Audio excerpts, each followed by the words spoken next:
An interception. Relo. What a remarkable drive, man. That's an All-American drive right here. It's not exactly unwarranted. Like, when you have a guy that's that electric. The legend himself, the GOAT, Dre Crowell. Where my warm bottle movement at? That kills your argument right there. Anything can happen. This game is not over. What's good, Relocation Football League fans? It's your boy Smitty. I'm going to be solo dolo on the podcast tonight, guys. Not really too much to cover here. Of course, we're going to go over the few games that's just been going on in the RFL, talking about the divisional round that just took place, which was the wildest round after the wild card. And then, of course, who's in the conference championship. If you don't know already, I'm going to give my predictions on who I think is going to come out on top of those games, who's going to go to the Relo Bowl. Shout out to Forbes. He's working on some stuff right now, trying to get a new job. So wishing him the best of luck. And also, I think he's got an exam or something. He also told me. So shout out to him. And Bill, I know he's got to be doing some things, of course, with his channel. So, I mean, right now, about to dive into this, man. Shout out to the guys we got here right now. We got Shea Williams. We got Drew Brewer in the building. Zion Waddles. Hopefully I said that last name. Waddles, right? We got Coach Ramos. Space Demon 485. And Ronnie Gaines. Appreciate you guys coming through. Michael Blunt.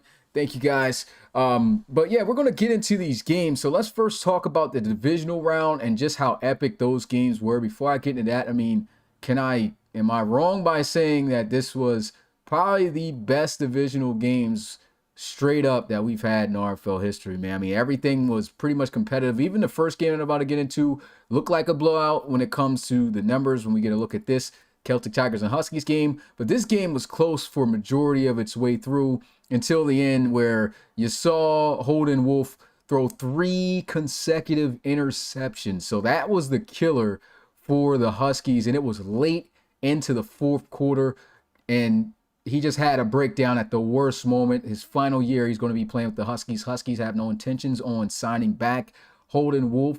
Even if he had a great game, they had no intentions of really bringing him back the following season. And to go out like that was pretty tough. We got a chance to see Calvin Poole play in his first, playoff appearance just for a few plays. He made a couple of good throws. Thought he was going to be able to toss one in for a touchdown, but couldn't get that done. We'll go ahead and get a look at these team stats, though. All 3 of the big guys were balling, man. And it's always been this scenario for the Celtic Tigers. When they got the big 3 out there balling, we're talking about the quarterback, wide receiver, and running back. Back in the day, of course, it used to be Dre, Matniani, and Trey. But now it's the young quarterback and Justin Jones, Matt Niani, and Trey. They're still out there. And, man, Trey Worsley tore it up, $156 on the ground. Justin had some issues at times. I did throw an interception, but a few touchdowns within this game. We'll go ahead and get a look at those teams player stats right there individually. He actually threw 2 interceptions, within this game, 281. And like I said, Worsley had all the rushing yards at 156. Matt Niani went absolutely crazy. 9 receptions, 188 yards, 2 touchdowns. Guy was balling. And all together, with the 3 consecutive interceptions that Holden Wolf, he ended up finishing the game with 4 picks that were very detrimental to the Huskies having success in this game. Tyrese Maxwell came up as their leading receiver within the game with 103 yards. Keith Guyton wasn't too much of a factor due to the fact that out of the missed passes that Holden Wolf threw, it was majority of in the direction of Keith Guyton, and where some were even intercepted. So unfortunately for the Huskies, they couldn't get the ball into their top playmakers' hands. Holden Wolf just had an off day. It was a great game by Leonidas on the ground, though. I mean, he had 2 touchdowns. He was tearing it up, man. Ran through an entire pile of bodies on one play. I thought he was going to take it to the house for a touchdown, but Mahmoud Ajalani was able to catch him. And ultimately, I'm going to be honest, I thought that the Huskies, with the home field advantage, the way they were looking, I thought they were going to come out and win this game, which is why I had them as the favorite. The rest of my favorites that I had to win this week did end up winning, but this went a different way. And CT is like, hey, we're still a team you got to worry about, and we're ready to rock and roll in the ARC championship game. And boy, were they. Only 5 yards of penalty, so for the most part, they only had 1 penalty. Were disciplined from there on. The Huskies were very disciplined, no penalties at all. But still, the 5 turnovers were the killer for these guys. There was 3 turnovers by the Celtic Tigers as well, so 8 total turnovers in this game, but it was an amazing game to watch. Of course, you can watch these highlights on the YouTube channel if you really want to get in depth on that, but then you can also look at the time of possession. The Celtic Tigers were able to control time of possession with 35 minutes, with over 35 minutes, and close to 21 for the Huskies. So looking at that, I mean, it's just a great job by the Celtic Tigers within this game, and then they just ended up separating. But got to give a key shout out to the player of the game, which was the guy on this poster right here, Michael Ofrie. He was a dog this season, had 11 sacks to finish the year. He's always been a gem piece that I think many who's paid attention to him knew he was going to be a star in the future, and I think he's really hit that peak now where he's really made a name for himself. 3 interceptions in this game, and one of those interceptions went to the house for a touchdown. Remarkable game by Michael Ofrie as the Celtic Tigers were able to close out and advance to the ARC Championship game after a 35-16 victory over the Huskies. See what guys are saying out here in the chat. Says games were great. Yeah, definitely agree with you there. Team leader 2010. Says snatchy after snatchy. Yeah, I look back, man, when I was cutting up the highlights, it was 3 consecutive interceptions that Holden Wolf threw. Of course, Celtic Tigers had their drives and made a couple plays, called a couple plays after interception. So while I was calling game, I didn't even think about it. But when I went back, I was like, man, this guy threw 3 of those interceptions back to back, which was crazy. It says Bellcast is live. Yeah, we are live. YouTube must not be doing a good job of getting out those ads. But yeah, I said the ads, getting out the notifications. And it says great performance by him. Yeah, Smitty looked like a Mari older brother. Facts, man. You got the little twisties in, man. Shout out my man Mari. Got league first going in. Shea Williams, Tigers might go back to back. We'll see. Well, if you're talking, are you talking about the Celtic Tigers or? Yeah, last time the Celtic Tigers were in the playoffs, they won it all. So that's interesting. This is definitely a team to look out for. And we'll go ahead and move on to the next game. Definitely a crazy game, but the games got even crazier after that. The Snowhawks were able to best the Steamers earlier within the season, and I believe it was week 12. They beat them 24-21. It was a very close game then, and they were the first team to hand the Steamers their first loss of the season. They were on a hot streak, undefeated, and then dropped the ball there at home in Memphis. Got to see them in Memphis again this week, and things, man, at first got off to a really ugly start for the Steamers, man. They were down.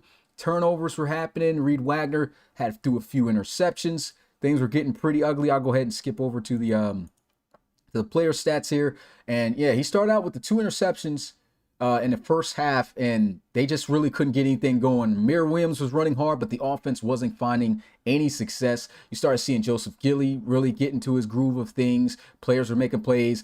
Mitch O'Brien came out making plays like he did the week ago in the wild card round. And then you just saw this offense flip once Jake Pride said, hey, I'm going to be the guy that's going to come out here and create the plays. He made some big catches, ended up their first scoring drive with a touchdown, running a nice little out route, catching it in the end zone, got a touchdown, and they were able to bring the score within 7. Then after that kickoff, Jake Pride takes it to the house for a touchdown. And we're all tied up at 17. And it was just from there on, the momentum was able to get the Steamers back. Their defense got a lot tougher to move the football on because at that point, of course, the Steamers were unable to score at all. And the Steamers steamrolled them the second half, man, beating them 27 to 17. Getting a look at it, the rushing totals. The rushing was pretty good on both sides. With 81 and then 82 for the Snowhawks. 330 yards towards the end. It was a beautiful bomb for the last touchdown that the Steamers had down the field on the left side to Romeo Jackson. He just heaved it up and was able to have a good few yards of space on the defender. And, man, at that point, it was kind of like, hey, it looks like the Steamers, they're locked in. I don't see the Snowhawks coming back from this, and they just couldn't do it. And what killed them also, I mean, looking at these penalty yards, 54 yards and penalty yards. Only had 1 turnover, so they only turned the football over 1 time, which was good. It was 3 turnovers, like I said, for the Steamers, but after they got that out the way, these guys were locked in, had less time of possession, but still were able to get the job done as they move on to the NRC Championship. This is the first time in franchise history that the Memphis Steamers will be going to a conference championship game. They got bounced before by the Explorers. The first year they made it to the playoffs, they lost in shocking fashion to the Lancers, and here they are, the number 1 seed in the conference, number one team period, with the best record of 15-2. They get their lick back on the Steamers, and they go on to their first conference championship game. It's looking like a great year for Justin Jones. Will he be able to take this team to its first ever Relo Bowl? We'll be able to find out, of course, when we get into who they will be facing. And for any final stats here, I want to give a shout out to Amir Williams, man. He ran the ball really hard, made some great plays. Of course, Jake Pride gets a huge shout out. Big plays he was able to make. Reed Wagner turned things around. And, I already gave my shout outs to the Steamers in the first half. I mean, the Snowhawks in the first half of things. They were really getting the ball rolling. But unfortunately, Steam team caught up and they were able to best them. Let's see what anybody, other guys are saying. He says, I've watched all 10 RFL playoff games so far. Let me see, probably getting it cut off so far. Trying to watch all 13. Yeah, man, these games were absolutely incredible. And I can't, man, what we got for the conference championship game is crazy. Of course, I'll dive more into that when we get to it, but this playoffs has not let down. And I mentioned this during the game this week because wildcard round, we didn't have it because the beta wasn't out yet. But one thing I talked about is because of Madden 24's beta being out, it did something with the, it really did something with the gameplay and the AI. You can kind of see they're playing a little bit different. They're not running into people's backs, and the running game looks so much better.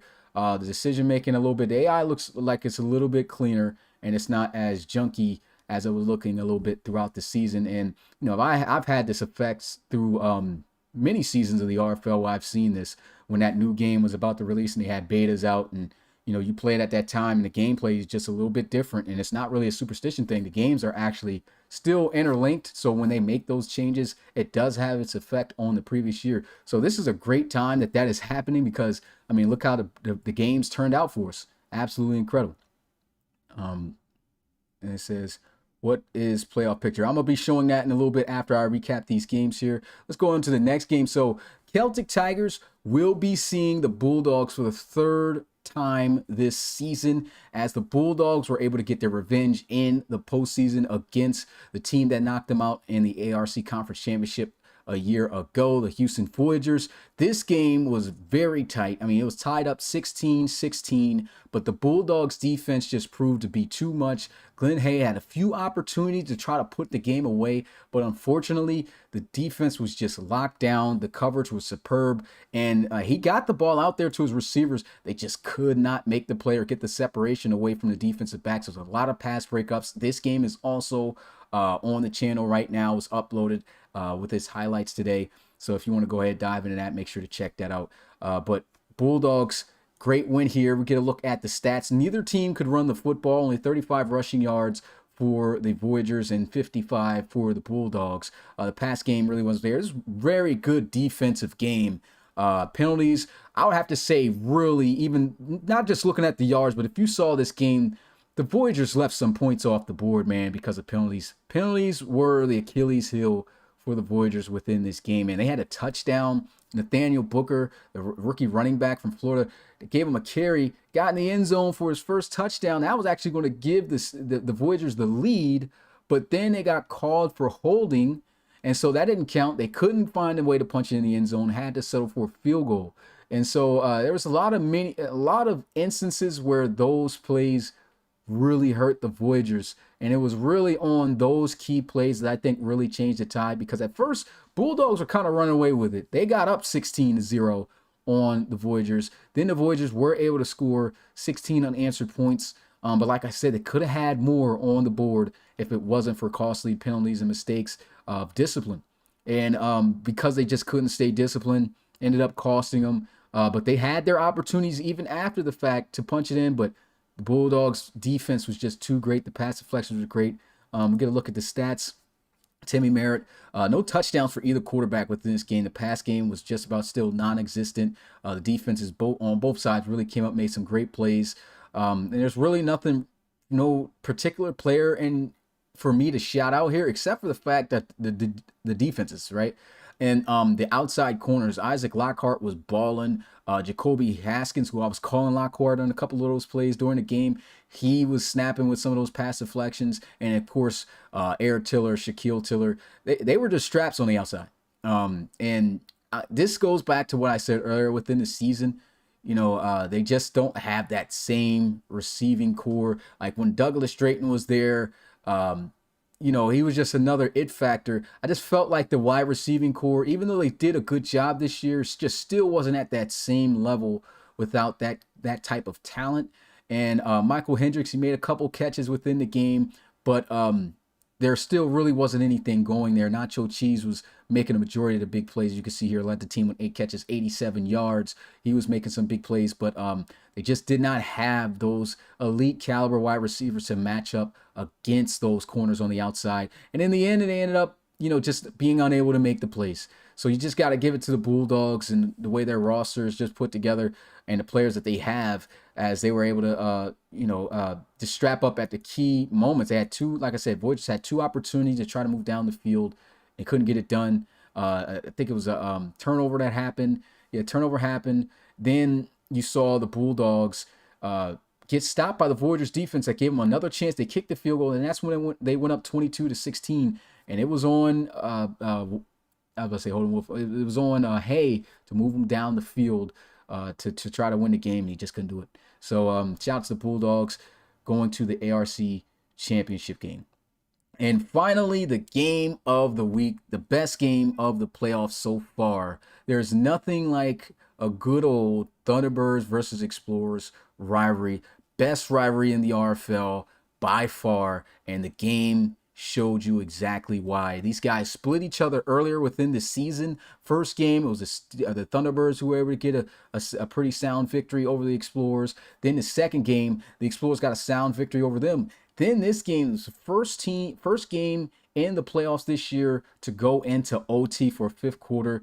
By far the most electrifying playoff game that we had so far this season. And I don't have the highlights out for this yet, but I will, of course, be working on those. Most likely going to post them tomorrow because I already posted a video up today. I'm going live, and I want to just make sure that guys are able to, focus in on it, have eyes, and we don't really have anything for you guys on Thursday and Friday, so it's a good time to just go back and watch the highlights of that game.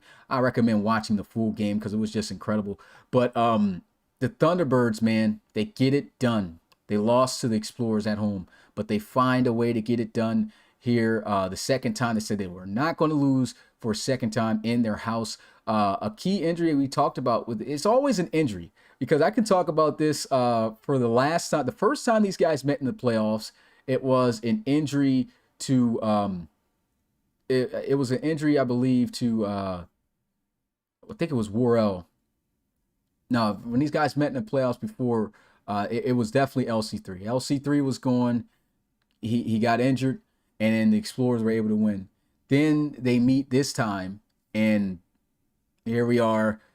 Everybody was just about 100% except for Henry Dockett. I think if Henry Dockett was in this game, I think it probably would have been different, because the Thunderbirds just had their way passing on this Explorers defense. When you look at this, the Thunderbirds offense was able to put up 500 plus yards of total offense with 107 rushing and 421 passing. And despite the 3 interceptions with the 3 turnovers that they were able to get on LC3, this is why this Thunderbirds team is extremely hard to beat, because their offense can fumble the ball. They can turn the football over, but their defense is just that great that it almost just doesn't even matter.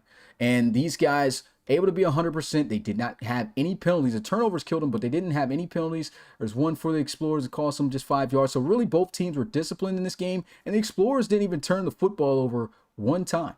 No turnovers within this game, but it was the Thunderbirds, once again, who held control of the football for majority of the game. They were able to move down the field, put points up on the board, and get that separation. And man, towards the end, the Explorers were in the game. They actually led every single quarter. They led the first quarter after a great run for a touchdown by Bradley Atagwe. They led the second and the third Fourth quarter, thought it was in the bag. These guys were up 27-20. LC3 threw a few interceptions. And, man, we thought after the last one was going to be over, but he ended up getting one more opportunity. And this is the thing with LC3, man. You can love it or hate it, but this guy he still finds a way to win, man. Finds a way to win. He can have one of his worst games, and sometimes against teams like this, he can't come back from it because last time he threw 6 interceptions against the Explorers.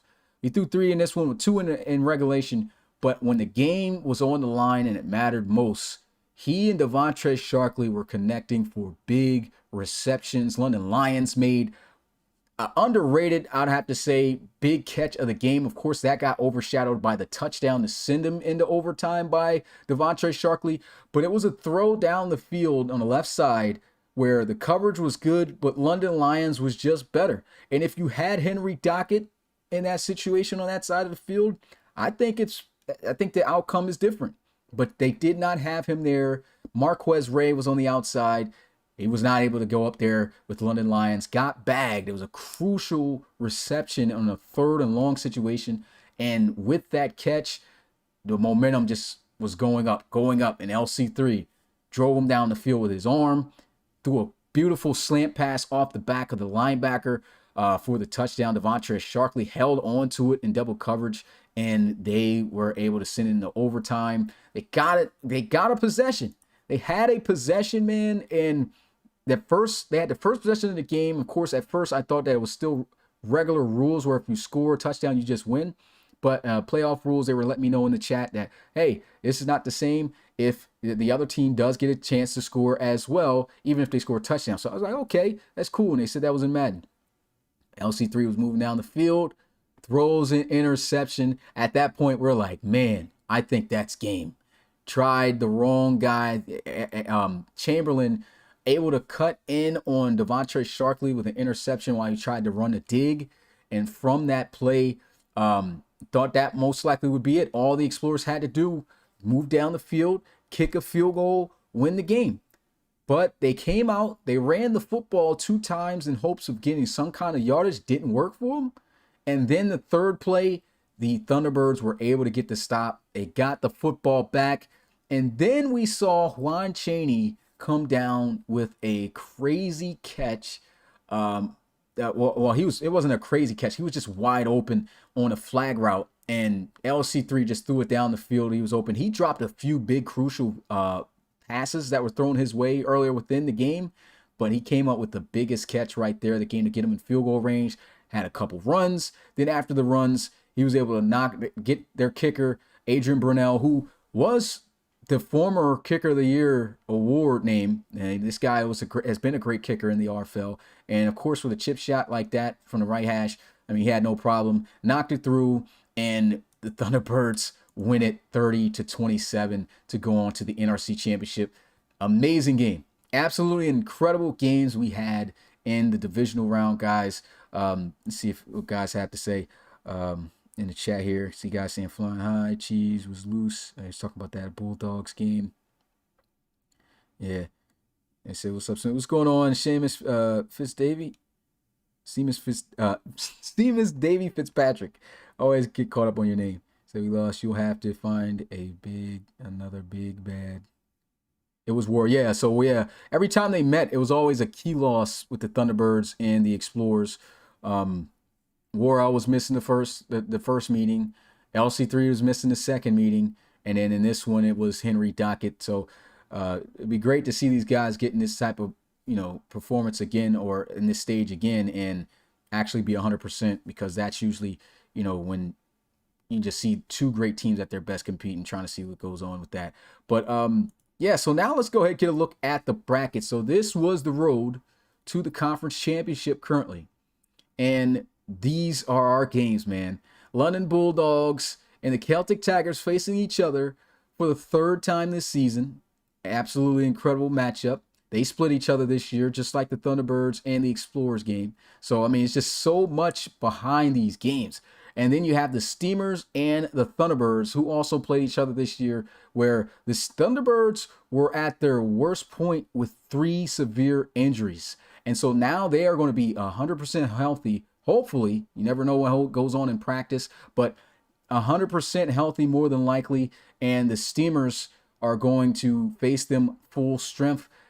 We don't know what the outcome can be there, so this is going to be a very, very interesting. You could go either way. I didn't even put spreads out for this game because nobody's been betting on them anyway, but honestly, nobody would have been able to win much since it was only a few games. But these games, ever since the divisional round, could go either way. And it just gets even more crazier with these matchups, right? So the Celtic Tigers and the Bulldogs facing each other. Since I'm the only one here on the show, I'm going to just give my takes. And what I believe, I think that the Bulldogs will be able to best the Celtic Tigers this time around. They got the home field advantage. They just do have the better team. But I do worry about still their matchups against those wide receivers. If Justin Jones can have a solid day, put it together, then there is a chance that these guys, they have the capability to make plays. They can still make plays on that Bulldogs defense. That's definitely possible. But the Bulldogs have to come out here and play their absolute best football defensively, like they've been doing for the majority of the season. But the big key, especially after what we just saw them do against the Huskies, they have to make sure that they can move on the offensive side of the ball as well. Because trying Michael Afriyie, he's a great pass coverage linebacker. He's a great pass rusher. He does everything. He's a run stopper. And you already got Reed Holmberg. So they have some beast weapons and players on that defensive side of the ball that the Bulldogs themselves have to watch out for. This is why it's always a good matchup. But I am going to take the Bulldogs to advance on to the ARC Conference Championship. Well, they already in it. To the Relo Bowl. And this will be the first time they've done it since the first season of the RFL under Coach Reed. So that'll be interesting to see how that goes. And then for the other game, Thunderbirds versus Steamers. I'm going to go Thunderbirds on this one. And the reason why I feel like the Thunderbirds have the shot of winning this, last time they met, they were severely damaged. They didn't have their cornerback. They didn't have two of their linebackers. So Alex Morcola was out. They didn't have Wayne Norman, and they didn't have Daniel Severio. So they were severely injured on the defense side of the ball. Steamers were able to win 27-10. And I feel that with those guys back, it's going to make a drastic difference. I think it's going to make a drastic difference in this game. And, I just have a feeling T-Birds are going to be able to get it done on the road in Memphis. Of course, Steamers, they can't afford to come out at all. Turnovers and making bad plays like that like they did against the Steamers, against the Snowhawks, right? Because this team is not going to be the team that's going to let you go back. When the Thunderbirds get a lead, usually it's a wrap. There's no coming back. So, they have to come out swinging off rip. But I just feel like this defense is playing at such a high level. I think they're going to be able to mitigate the offense of the Steamers and advance on to the Relo Bowl. So for me, I feel like it's going to be a Bulldogs and Thunderbirds Relo Bowl championship game coming our way, guys. So that's my predictions. Let me know in the chat who you guys got going on. Like I said, since I don't have anybody on the podcast this week to bounce any ideas off, but that's my take. That's my take right there. These are great games, and like I said, it could go either way. It could be the Celtic Tigers and the Steamers going. It could be Bulldogs and Steamers, Celtic Tigers, Thunderbirds. Any way you want to mix and match it up, it could go that way. So I'm very excited for these games on the weekend. So the first game is going to be on Saturday. And that will be the London Bulldogs and the Celtic Tigers. And then the second game will be the Thunderbirds and the Steamers on Sunday. So we'll have a spacing between them, get a little bit of a break, just so we can build up even more energy for that last game. We'll see who's going to face whoever wins the first game on Saturday. So I'm ready for it, man. I'm excited. I can't wait to see who's going to advance, who is going to be more than likely our next champion. Anyone who gets to that stage deserves to be there. And like I said, it doesn't matter which team you pick from either side. They get to that championship, it could still go either way. And so I'm very excited and pleased with the way that the playoffs has gone. And there you have it. Okay, so next up we have, like I said, it's not going to be too long of a podcast here. My next topic is to talk a little bit about the Madden beta. So still been playing it, and honestly, like I said, what's growing on me a little bit is the uniforms. I still don't like them compared to what they had. Of course, what they had wasn't saying all too much, but it just looked a little better. They're starting to grow on me. They're not looking too bad at first. When you look at them, for anybody who's got the beta, right? When you look at when you look at the uniforms, when you're trying to mix and match them, or just look what they look like in the game menu before you get in the game, they look horrendous, right? But when you get in the game, they don't look as bad as what you see on that screen. One team that's just completely awful is the Antlers. I'm so mad that the Celtic Tigers has to be the Antlers, because that is by far the worst and ugliest uniforms I have ever seen. I don't even know why they kept the Antlers as an option with that color mix up. They should have kept one of the other teams that they had. And hopefully they do what they say in their letter, where they actually have have extra teams. Like, because if this is what we got coming out, it's good. We're going to have one file, but some of these teams are just going to be looking crazy, man. And, you know, nobody wants to see the Oilers, man, as a real life team. We don't want nothing to do with the NFL teams. But that's what we got to deal with. Next year after this, we don't have to worry about that, because by that time, that's more than enough time. By the time the mod community comes up with a mod where we can fully customize the Madden, the newest Madden on PC, and it's going to be great for us. So we're just going to have to deal a year with that. And after that, it's going to be the best you've ever seen the RFL, where everything is just going to be fully customizable. Everything's going to be great, man. So season 10, and that's great. That's a great year. 10 years of doing this, man. 10 actual years. It's going to be fire. I can't wait for it, man. I can't wait for it.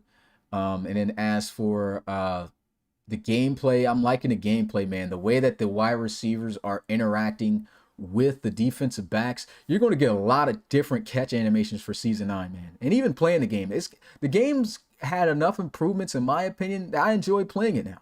Like, I just got finished, got my Steelers shirt on because I got finished working ESJ. So well, he beat me the first time though, so I ain't gonna do him like that. But yeah, me and Eric got 2 games in, man, and it was fun, man. It's really fun. I can see myself actually playing the game on the sticks a little bit more this year when I have free time. So that's saying a lot, because I've been spending some time just sitting there watching, and I can see, I know it's gonna get a reaction in the chat. But yeah, yeah, I might actually play with the community members. I might actually play with my boys a little bit this year, man, because the game was fun. The game was fun. Like, I enjoyed playing it. I definitely enjoy watching it. It looks so much better watching. Like, yo, it's gonna be season 9 is gonna be heat. I don't care what the uniforms look like. It's gonna be heat. We're gonna have one foul. Like, everything's gonna be lit, man. Everything's gonna be lit for season 9, y'all. Like, I don't think y'all know. And then after that, we got the college series on the actual college football game. Oh my goodness. Yo, RFL's about to be up, man. This is, if you are not a part of it, if you didn't even sign up for College Series 5, you're missing out, bro. You're missing out, Brody. You can't, yo. If you do not get down with the RFL at the point of where we're going now, you're going to miss out, man. That's all I'm saying. You don't want to be that guy. You don't want to be that guy. If you apply for College Series 5 this year, you're going to get in on this new Madden when the season 9 comes. That's why I say it's great. You're not going to be on the new College Series game. But say if you do apply, you get a year in, then the new College Series game comes out, and you're like, yo, I'm going to stay a year. You're going to have a year under your belt, and you're going to be in the college series on the new college football game. So it's like, oh, the time that we've been talking about and been waiting for is here, guys. It's here. I said we got to deal with the ugly uniforms for a year, but hey, Madden's on PC now. We already know what we're going to do on PC. So, yeah, man, shout out to the Madden mod community guys too. You know, sometimes they come in the video, so hey, you don't give us a shout out on all that.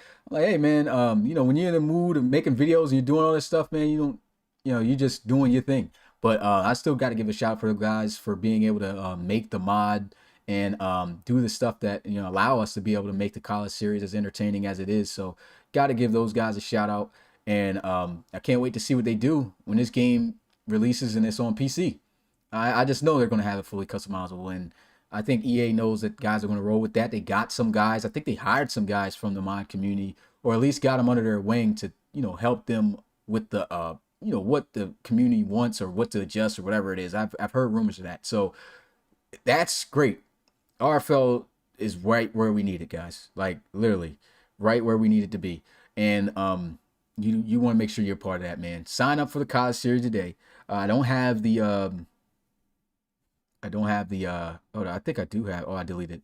Let's say you guys know the usual sign up sheet that I put up, but sign up for the RFL College Series today. Relocationfootballleague.com. Follow our step-by-step guide on how you can apply properly. On our homepage, you'll be able to see a video created by our very own Connor Jameson, wide receiver for the Sacramento Miners, former Maryland Terrapin from the College Series 4. So, hey, get in on the action, man. You don't want to miss out. All right, and with that being said, another thing, I got a series coming for the college series, guys. Got a little bit of college series talk. So we were trying to figure out like what we're going to do with the names. I'm gonna have an entire series so that the channel isn't just dry. I'm gonna use AI, bro. Like I've been seeing guys making AI videos, but nobody's doing it with Madden. So I'm about to really come up with a creative idea. Well, I already have the idea made, but after the season is over, or who knows, maybe in between, like especially in between, because there's going to be some space between these games, and then even after the games, where I might can throw in some college series content with AI, and so we're going to have AI generate players that aren't submitted.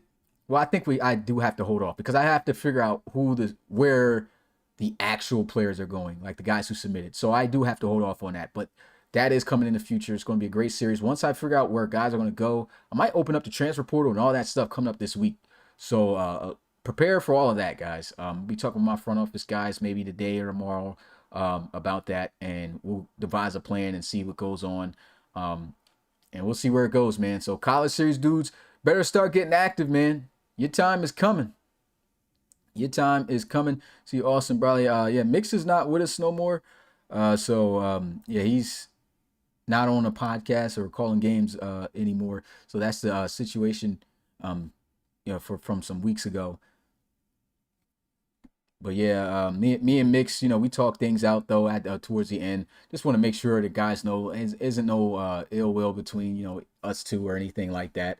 But at that point during his break, he's found something that he's enjoying and liking to do, and he's getting more free time. Of course, because with working in the RFL, you got to sacrifice some things, man, and uh, it's a lot. He gets off work. Before he had to call games when he got off of work, but now he's got that freedom. He's just working on himself, doing some other things. So still shout out to him, wishing the best of luck in what he's doing.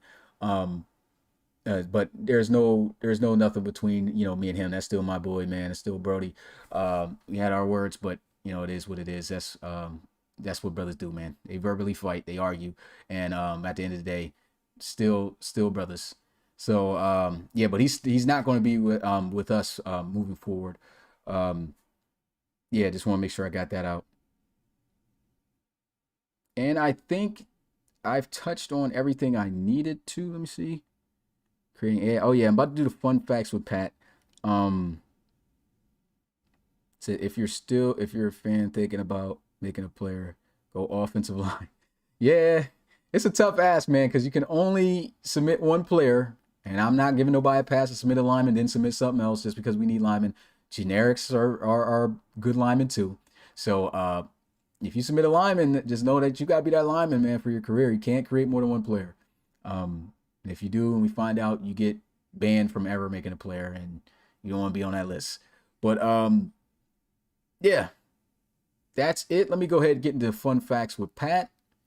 We're about to be rolling on to open questions. All right, so question number 1 in season 8: who broke Brady Hudson's record for career touchdown passes? He currently has a record of 247.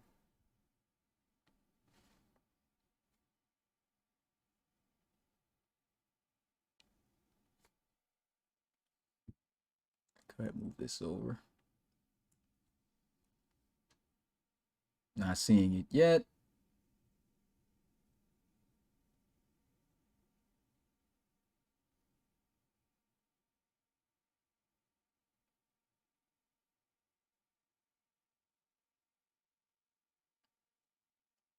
Oh, there we go. I was about to start counting, but Amir Williams got it correct.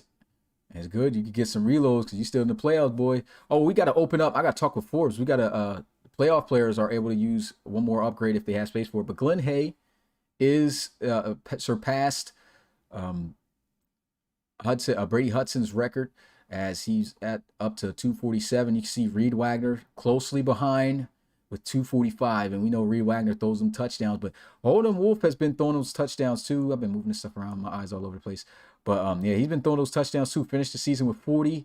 Hay had 43, so that's a good chase for the all-time record in touchdown passes.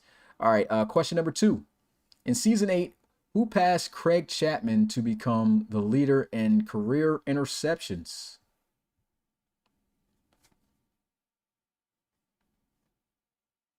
And this guy passed him by 3.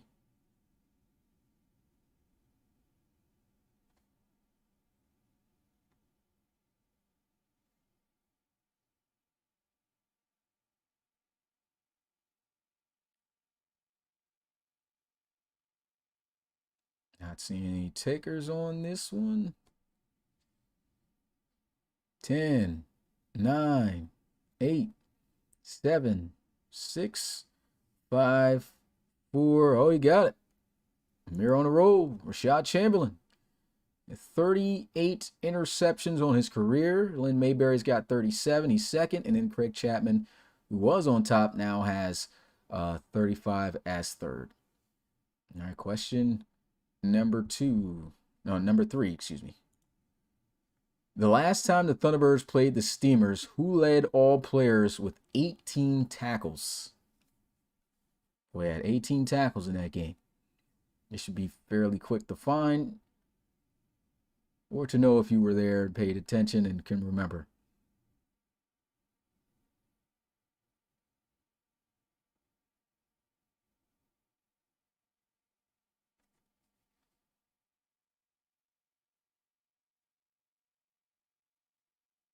Nope. And Amir on the road. This boy got 1,500. He trying to be juiced up for the T-Birds game. Taylor Mays. Taylor Mays had 18 tackles in that game. The Steamers.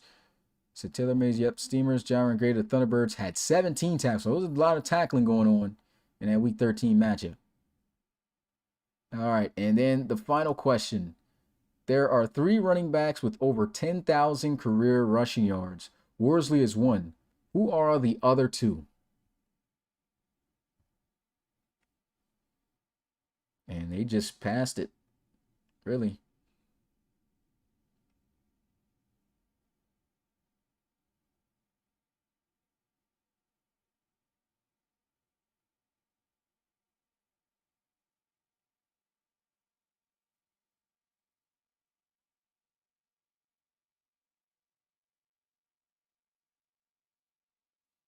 I know he didn't just say Kazim Cash. I don't think God's going to get this one. 10, 9, 8, 7, 6, 5, 4, 3, 2, 1. Somebody put close for me. Say, I'll take the reload. All right, so the answer, I'm pretty sure it's closed at this point. There you go, Pat. Okay, so the answer is Carlos Berry of the Armadillos, got 10,144. And then Dre Shivers, the Riverhogs, in third place, 10,016 yards. So the OG still out here tearing it up. And that is it for the fun facts with Pat. And everything else that I had for you guys. Like I said, it wasn't going to be too long of a podcast. It hasn't even been an hour yet. And so got 13 minutes to make it an hour where I can answer any open questions that you guys may have. You want to talk about the beta, just let me know and comment in the chat. I can't wait for these games, man.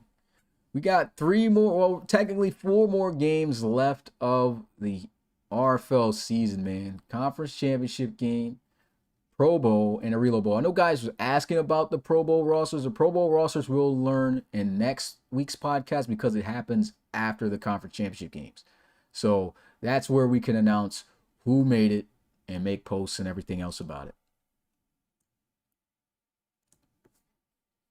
He says, Smitty, you want that smoke? If we're talking about Madden after this, I can get right with y'all boys. I mean, your boy kind of getting sharp back again on this game, man. I ain't played like in like 3 years, like competitively, but your boy about almost getting back to form. So if anybody want that smoke, you can get clapped.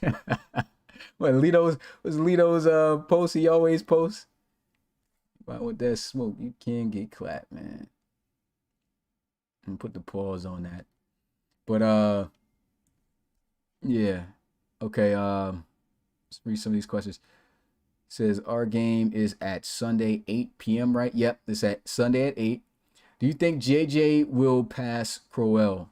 Honestly, yeah. In terms of statistics, yeah, he probably can even blow him out the water when it comes to those things because he was just younger. Drake Crowell was already in his 30s when the RFL started. I mean, that's what made him so great. He was so old, regressing, and he still was the most consistent quarterback, I'd say, that I've seen in his time. And to go out the way he did with the championship was just amazing. So I always said that I wouldn't say he was going to end up being just the overall GOAT in the RFL, but he definitely needs a title of just the original GOAT, the guy who first set the standard in the league for like, yo, this guy is elite. You know, like you see Dre, you already know. It don't matter what team you got, he's got a chance of winning. So I think, yeah, he will pass him in that regard, but will he be a GOAT in his own right? Depends on what he does. He could win a championship this year. He wins a championship this year. That's going to be dope. You know, that'll be great. Do I see it happen? Like I said, I don't really see them getting by the Bulldogs, but it can happen. It definitely can happen. They beat them already before, and they got close to beating them again. I mean, honestly, when you look at these games, it ended up being the number 1 and the number 2 seeds from each conference playing each other. Because even though the Celtic Tigers are ranked 5th, they honestly should have been number 1 if they beat the Bulldogs. So if it wasn't for just other teams winning their division because they had to not win their division because of the Bulldogs, technically the Celtic Tigers are the number 2 team in the ARC. So it's number 1 versus number 2 in the ARC and then number 1 versus number 2 in the NRC. So that's pretty dope. Like the top teams that were pretty much getting it done all season long ended up meeting each other at this point in the season. So that's great. But we'll see what Justin Jones can do against the Bulldogs. It's going to be dope. Asking for what time the Bulldogs game. It's going to be at 8 p.m. Eastern on Saturday.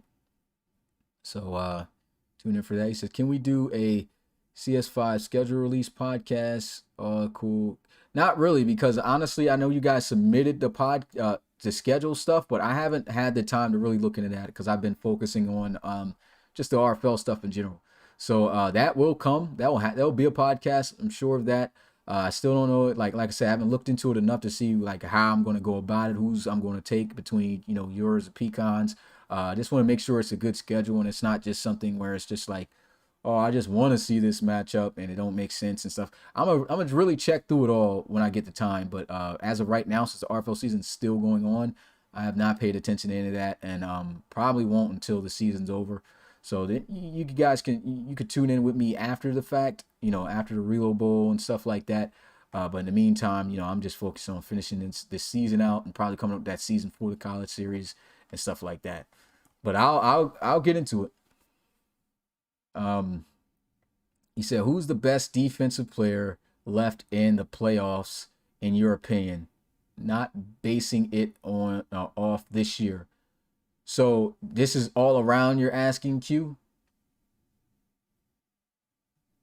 Like, is this like, are you saying like just the best defensive player by their overall play in history? Because if that's the case, then it would be, of course, Isaiah Ingram, because nobody really compares to what he's done. But if we're talking about this season, by far the best defensive player is Nashawn Richardson. Because he just had a remarkable season. Isaiah had an incredible defensive end season. He had an impeccable defensive tackle season. I think he had the best defensive season you can have, like in history, even when you compare it with Isaiah Ingram. But in their own right, those are stat lines that just can't be broken, and it's just crazy that these guys are going to be seeing each other again this week. Let's see what else he says. Not after this, but I'm down for Friday if you're free. Oh yeah, Friday probably really ain't got nothing going on. I'm probably gonna be going to Top Golf, doing something on my own tomorrow, man. I've been saying that for a while. I'm gonna go out, just step away, get something going. Staying in the house a little bit long here, man. Gotta step out. Let me see. He says, let's get the game in after Smitty. Yeah, I'll play you. I'll walk around that. Yeah, talk about a joint. Hey, can you stream y'all's games on the new Madden, or is it? Yeah, you can't stream, so we can't. Yeah, and Q said that underneath. We can't stream our games, of course, because of the beta code restrictions and stuff like that. So Smitty said he played peak football, so come get that smoke. Or are you playing peak football now in that game? I'm gonna get more sharp too. It's about to get real. Like I said, I was telling dudes it's about to start getting spooky on the Madden, bro. Your boy get back on his sticks, man, because there's still a lot of stuff that I don't know how to do like I did before, like in terms of the adjustments. But once I learn these adjustments and I can click them joints quick, it's a wrap. I'm just telling you. It's a wrap, bro. It's a wrap. But you see, DJ will end up breaking all the records. He could. I mean, look at the team he's on. He's definitely got a chance. Yeah,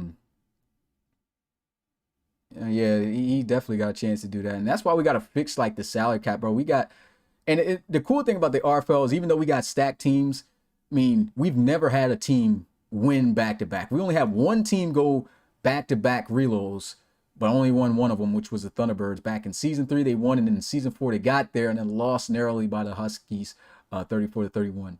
And ever since then, never happened. The Explorers had a chance to do that, but of course they fell short.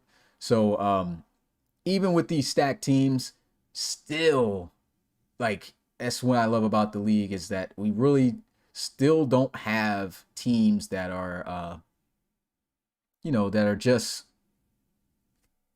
taking over. We haven't had a true, we haven't had a true dynasty. I would say that we've had a dynasty in terms of wins and guys just being successful, but not, I wouldn't even say that as a dynasty. I'll just say a dominant period for a team. But a dynasty, you got to have multiple championships, and no team has been able to do that. The only team with 2 championships have only made it to the playoffs now 3 times. They got bounced out in the first round this year to the Huskies, 34-31. You can see there at the left side. But they won 2 championships. They were undefeated until this season, and that was 3 years apart. They won it in season 2, and then had to wait till season 5 to win it. So, yeah, man. You could be an OP team, or a team that gets victories in the RFL, but when it gets here in the playoffs, that's when it get real, man. You don't know what's going to happen, man. You will get bounced up out of here if your team is a fraud, and that got exposed heavily in the wild card round. Like, teams that we knew were just like, okay, they made it there, but we're not expecting them to make no noise. They didn't make no noise. There was no upsets, I'd have to say, at all. Yeah, there was no upsets at all in the first round. I mean, everyone who was predicted to win got their win. The closest thing you can even say to an upset, and it really still wasn't even an upset because the 2 teams are pretty good, is the Snowhawks beating the Diablos. And, that in its own right was still like, yeah, it's not like we couldn't see them doing that. But the other teams got flat out bullied, It was nothing like the divisional round, I might as well say. You get on here, it says he broke one of them, the first quarterback to get a perfect season.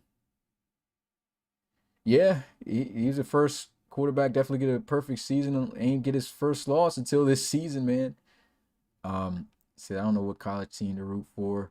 But we'll figure all that out when the college series get here, man. The hype is coming, man. It's coming. College Series 5 is about to be dope.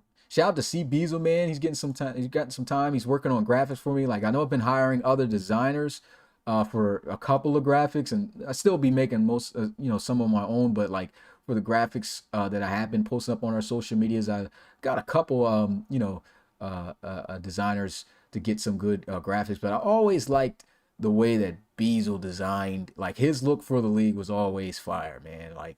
And I can't wait to see what y'all, what you guys think about his designs. Yeah, I had him create the game day poster for the ARC and the NRC championship. He's working on. Let's see what else I got my boy working on, man. He's going in right now. He's even working on the College Series 5 graphics, man. So I'm excited about that. College Series 5 gonna have some new graphics. Of course, you guys already know what CS5's logo is gonna look like. It's just like how all those College Series logos look like. Just gonna have a 5 on it. They even made a Relo Bowl graphic. So man, he's working, man. And I'm excited to have him back to be able to work on those things, man. It's dope. That's my guy. Like I said, love having him design the stuff for the league. See what else. It says I don't know what. Okay, we read that. Does Bama have a single submitted player? I haven't been keeping up with those. I know Bill of course has the access. He's been sending out things in waves, but I'm focusing on the RFL. That's what I usually have Bill. He handles that. I'm pretty sure Bill's not even paying attention to that stuff either. He just sending out the invites and responding and moving on. So for guys who are still waiting on invites, Bill will get to you. So just be patient. Usually takes about 2 weeks. It can take up to 2 weeks. Could be longer sometimes in some cases, depending on what he's got going on. So just be patient with us. We'll get there. So yeah, just in general, okay. Turnock left glide. Dang, that's tough, Mitch. Well, it looks like Goldberry is a one-man army. Okay, so Goldberry chilling. It's my turn these college series up, man. Tag them in the Discord. Let them know, like, hey, time about to be coming up, man. Y'all better start showing yourselves. Because what's going to happen is when I roll out that checkout, that check-in, and y'all don't check in, and your player's not in the series, don't get mad. Do not get mad. Because it's also in the contract, hey, you're supposed to be active, man. You are not guaranteed a refund. So, we're not... You want to make your money's worth and have a good experience, better start paying attention. Better start coming in. So that's in the signups. So make sure that y'all check in. Make sure that y'all get these college series ready to go in so we can have a good, college series of guys interacting. I'm pretty sure it's going to be lit, man. It's going to be lit. Don't want guys falling off that could be pretty good, man. This is all the teams. All the same teams. Yeah, all the same teams for next year, guys. No new teams for the college series this year. New teams will be coming when we have all the RFL college series teams. Says you want to fix the salary cap, open up free agency, problem solve. That doesn't necessarily solve the problem. I mean, we need to fix the cap by literally lowering our cap. Our cap is so high that's the reason why a lot of our teams like your team and the Explorers and the Thunderbirds and teams like that can keep a lot of these high quality players. And I'm just trying to figure out a way to diminish that so that teams can't hold on to these type of players and they have to distribute them amongst the league. Free agency is dry right now, and the reason it's dry is because everybody signed most of the big name guys that we want to see back to their squad and to long-term deals. So I'm not sure exactly how I'm planning on working that out, but I think it's almost getting to a point where it's just going to have to be harsh. And at some point, I don't know, next year, maybe the year after that or something, we're just going to have to cut that cap. It's 270 right now. Might drop that thing all the way to 250, man, or 240. And it's like, oh, well, you guys got to figure out what to do with this. Got to cut guys, and, we got to do what we got to do because cap is just too crazy right now. But I'm trying to find a nice medium spot where we can have, but we can't keep having guys just getting signed back and stuff like. Guys got to make cuts. So we're definitely going to be looking at that for next year.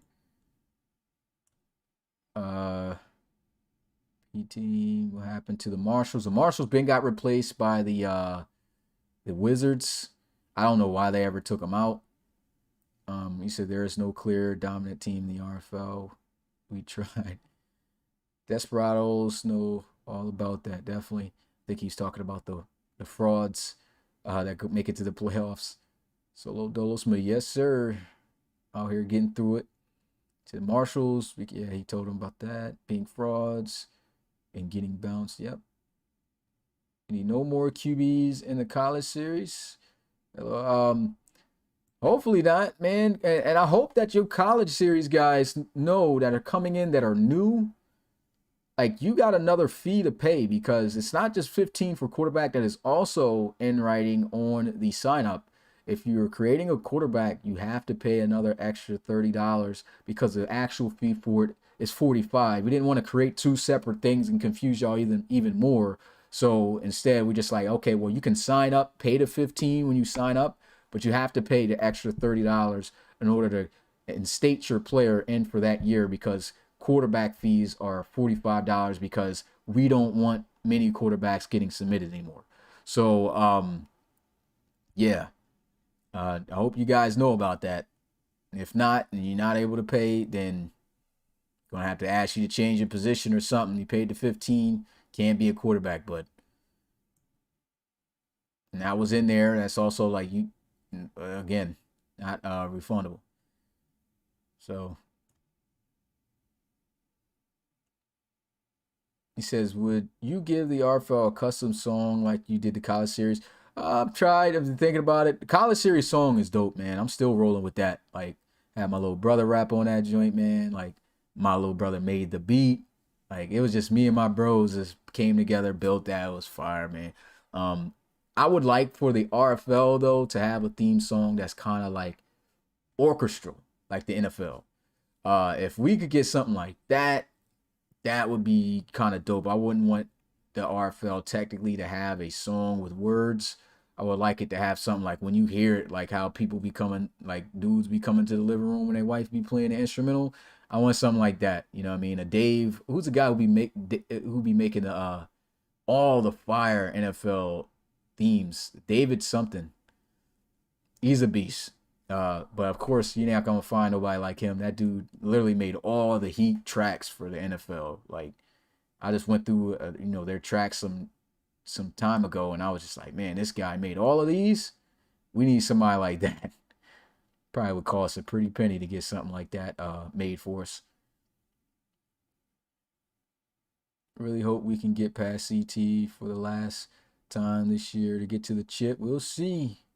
Come join USC. We beat the team that we lost to last year in the conference championship. Yep, it said good evening. Okay, what's going on back? What topic we on? We finished all our topics, just open questions. One strike. What time is it? Okay. Probably about to get out of here soon. Yeah, he said open questions. Go Aggies. I guess Zion Waddles, was you going to Texas A&M? I'm guessing. We got open questions. Thanks. Yay, boom, boom. Thoughts on Wolf this season? He did his job. Of course, didn't completely do his job because the goal was to win a Relo Bowl, but he got him to playoffs, which we expected. He didn't get bounced in the first round, knocked out the undefeated Red Dragons in their postseason record. It was great, and they were playing good with the Celtic Tigers, and he just had a moment where, he just threw 3 consecutive picks, and it was game over. But they could have just as easily won, and he just had a bad game at the worst time, and didn't work out for him. I wouldn't say it was a failed experiment signing him to the Huskies because, look at what they were able to do this year. Like, Keith Guyton broke the wide receiving record, most receiving yards in a single season, over 1,800 yards. Like, his connection with him, the way he had that offense moving, that's what we wanted to see, man. That's what he was supposed to go there and do. And, like I said, that last game didn't work out for him. He'll hit free agency. Who knows? Maybe somebody with a weak quarterback who's trying to develop him more. might take a chance on him and sign him, to the squad. But it's Calvin Poole time in Toronto, man, after this. So yeah.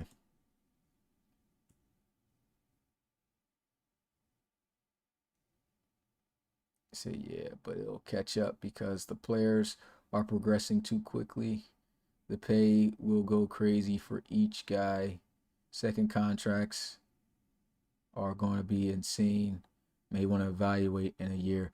At the end of the day, still too many guys are getting signed back. There's something needs to be done about the cap to the point where I understand contracts are getting a little crazy, but at the same time, you can't keep all your guys though, man. Like, yeah, guys still trying to keep like top tier playmakers making top dollar, and you got this elite team. I mean, look at the Snowhawks, man. That team is crazy. I know they ain't go to the Relo Bowl again, but like that team is stacked. Explorers, crazy stacked. Thunderbirds, crazy stacked. Steamers, they're young, stacked. I know they're going to be having to spend some bread. And then you look at the weaker end teams. Excuse me, they don't get a chance in free agency to get players like that, and kind of keeps them low. But they've been competing with what they had, and we definitely got to do something to make it where teams aren't that stacked. Like our teams, we do have some OP teams, but like I said, they still can be beat. But I do feel like some teams have to be able to have a little less playmakers than they already have, because it's just not realistic to have the amount of studs that some of these teams do possess. I'm just trying to find a nice area with the cap to bring it down to force those teams to get rid of some, but not like everybody and just be completely trash. You know what I'm saying? I don't want that to happen. That's why it hasn't happened yet. And he says marshals were police brutality. Yeah, that still was dumb to get that out the game though. For that, nobody cared. So I don't know why they did that. If it was for that reason, they still didn't clarify why they took the marshals out. It made no sense. Marshals were Ryan Gibbon, Justify, Raylan Gibbon, Justify. Okay, RFL Films type of thing. Yeah, I need something like that. Dun, dun, dun. The Auto Win Raiders. Yes, sir. Aggies get a 50 overall in the college series. It is known. It is known. It says space. Sam Space. Sam Spence was an old NFL Films music guy. Okay, I could check that out. But like at the end of the day, we need to find somebody that isn't them to produce that kind of track. And you're just not going to find those kind of guys unless you putting up like 5 bands for them to make one track for you. I'm not doing that. I'll wait for AI to be able to generate some instrumental. Yeah, David Ribideau, that dude be killing. Like all his orchestral tracks for the NFL, heat, absolute heat. It's my favorite college is 5 team. Texas A&M Aggies bet. I think I'm caught up. I'm almost caught up. Join the Aggies. What position? Okay, guys talking amongst each other. No, what I'm saying is people won't be able to re-sign all these new guys in 1 to 3 years. Too much money. Okay, so are you agreeing? Like you're saying there's too much money going on, like right now? So I'm might not get. Okay, he said, but I get it. So I guess you're not necessarily agreeing with what I was saying, but yeah, it's just a little too high right now for me. Like yo, some of these teams like got dudes on 6-7 year deals locked up for a minute, and they're gonna be playing for a while and have the bread, for other guys. It's just too crazy. We'll get it right though. Can't help it if we're great. Yeah, we're a great team because you got the money to, most teams are great teams because they got the money to keep most of these players. Think about the guys we had to sign back. Like I even looked at the T-Birds. The fact that I'm able to keep Isaiah Ingram and Max Knight and Wayne Norman, who I just signed back this year, and Jaron Gray, and you know what I mean, if I wanted to, probably could even still keep Alex Moore and Cola, Xavier May, that defense, and then LC3. Like, yo, look at these players, man. Like, that's brid. Like, Max Knight, who's 25, about to be darn near a 90 overall. Like, that's crazy. Like, that's just the Thunderbirds, man. You know, like, man. Of course, you have to wait for those players to get on your roster, but like, honestly, you should not be able to retain those kind of players. Somebody should have to go. Yes, me. Let me be ARC Water Boy for the Pro Bowl. You know, I was the best water boy this season. Yeah, I heard you was passing them joints out like Tom Brady, man. Dime passes, touchdowns. My guy. We got you, man. Go ahead, join the sideline, boys. Put the little RFL apron joint on like the ball boys. The coaches that lose the conference coach the pro whoever loses in the AR in the conference championship games gets to coach in the Pro Bowl. So that's usually how it goes. And there's only 2 coaches here. It's because the other 2 were CPU controlled by me. So it's either going to be, if any of them lose, is Justin Jones and Jacob Reed. If they are able to advance, it would be the next highest ranked team that got eliminated in the divisional round. So whatever coach it was there will be coaching the Pro Bowl this year over that conference. He says, yeah, I was saying I don't think we should drop too fast because they will catch up because of huge contracts in a year or 2. But I get you got to do what feels best. Yeah, because I mean, still don't want it too high. But we'll see. Like I said, we'll see. That's the reason why it hasn't changed yet. But something has to be done at some point. And like I said, it's not too bad. Like the RFL, like despite these little situations that have arise, like players progressing too fast, we're still at a point where we've caught it and it's been managed well enough to where it's not really affecting the league. Like I said, we got OP teams, some OP teams, but they're not winning the championship every year. I mean, the Voyagers went to the Relo Bowl last season and, just off of great coaching, man. He was able to beat it, and he almost got back to the ARC championship this year, So teams can come up. Like the Huskies, they ain't made the playoffs since season 4 when they won the championship. Came back this year with their big players and able to make it to the divisional round. Like Riverhogs, second year, they're starting to catch fire. Like these smaller end teams, they starting to build up. And not to mention the fact that the draft that's coming up is mostly going to be CPU lower end teams, not coaches no more, that are already good. So that is great. That's going to really help even out the tone of things with getting great prospects to those weaker end teams. And it's on the prospects. It's on you guys, man. When you get drafted, when you go to a CPU team, everybody act like it's the worst thing. It's not. You get to build the culture. You get to, really set the tone. I mean, great examples is the Cougars and the Thunderbirds, right? You go, of course, you guys don't have access because you're not a part of the team. But if y'all are in that locker room, the way these guys are, making sure they're keeping each other accountable, getting their reloads, trying their best to make sure that, players are developing right and, just talking amongst each other about the games and stuff like that, you can create that same culture to the team that you go to that doesn't really have players active. And you can get them active. You can rally those troops and create an entire atmosphere where this is something you created, and I give the players that freedom, on the CPU team. It's just that you got to be all in. If you're not league first and you're just here and I'm not playing, you duck off, you're not going to play. And there's so many players that miss the opportunity to play because they just ducked off because you weren't going to start. This is like real life. This is what the intention of the RFL is. You play one season a year, and you're not going to play when you get in the league like that. Most likely, it's low percentage chance that sometimes guys get blessed and they're able to play. But the more classes keep coming in, you're not going to be able to play right away. And some of the guys who sat there and just because they couldn't play right away and left, like if you had stayed and developed your guy with the reload system when it was what it was, you could have been on the field right now, balling.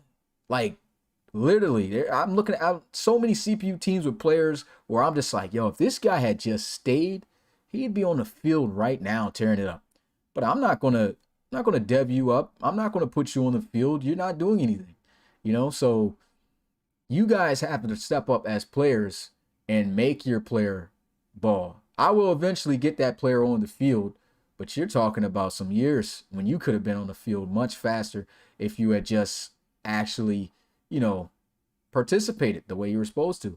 I don't get how guys can go through an entire year of college football, some even 2 years, get drafted, and just because they're not starting, which, like I said, most of you are not. That's real life football, bro. These guys just walk away after spending a year or two. Like, that's just mind-boggling to me. I don't get how a guy can put in that time and just be out. I'm like, hey, I'm still going to dev your guy up to be somebody, but you'll be somebody in 3 to 4 years. And then when you try to come back trying to reclaim your player, no, sir. This player belongs to me now. You cannot reinstate. And that's it. And a great example is Tyler Cage, man. If Tyler Cage was active, where would that guy be right now? Still got that dude up to an 85. He's starting right away, and man, he was a beast in college and still wasn't around. So yeah, some of you guys wasting opportunities to be studs in the RFL. That's all I'm saying. Missed it. Okay, we got Tree Hunted. I said Tree Hunted. I'm tripping. 300. Oh man, read that wrong. Do the head coach have contracts? How do that work? Looking to sign on, just watching this season. Just got my gaming PC. Well, good thing you got a gaming PC because we are moving to PC in season 10. You need a PS5 in order to sign up because unfortunately, Madden is not crossplay.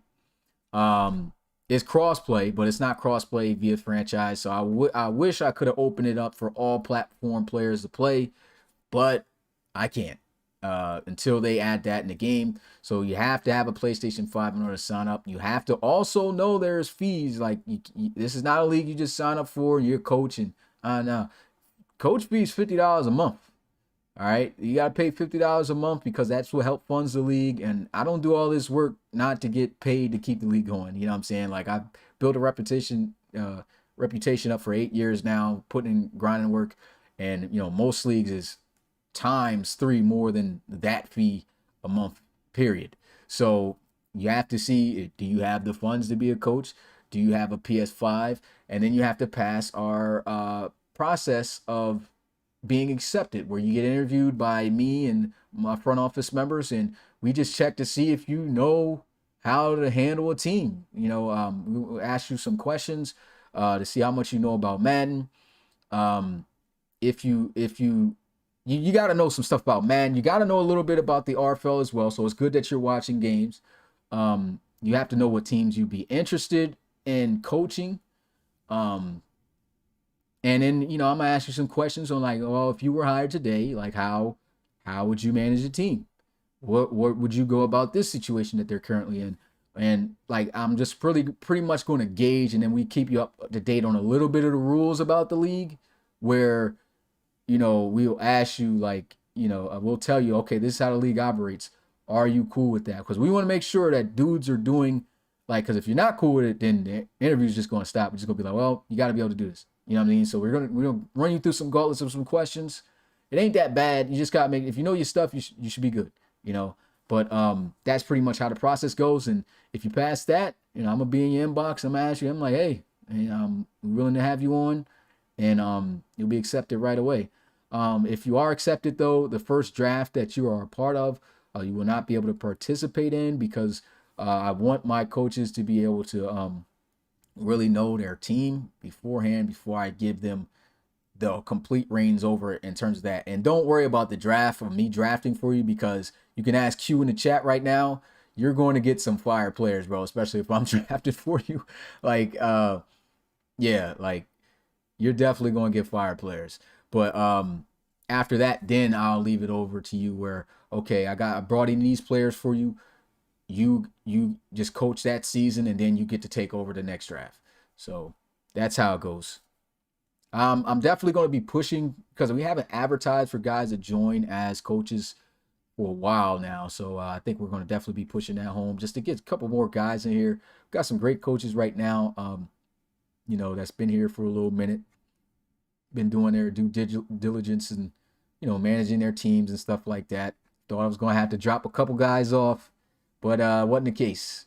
Guys end up balling and getting in shape at the right time, man, with their organizations. Shout out Mitch. Shout out Roland. It says, let's see what else we got. So I see you said fees and he put the LO. Yeah, it's fees, bro.